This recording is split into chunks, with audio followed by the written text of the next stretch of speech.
Megvoltam, s apám megfogta a kezem, megmutatta nekem, hol él a nemzetem.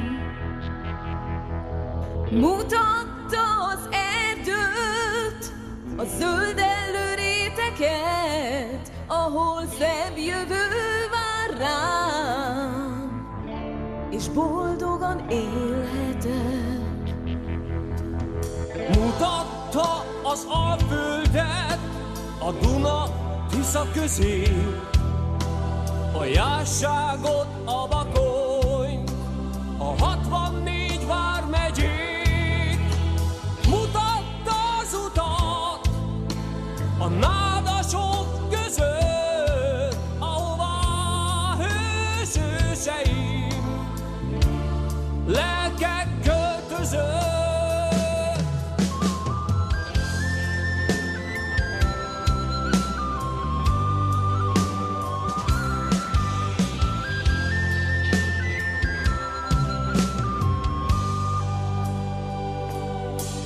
Nézd, fiam, a folyókat, nézd a völgyeket, a nyíló virágokat, a réten a fényeket.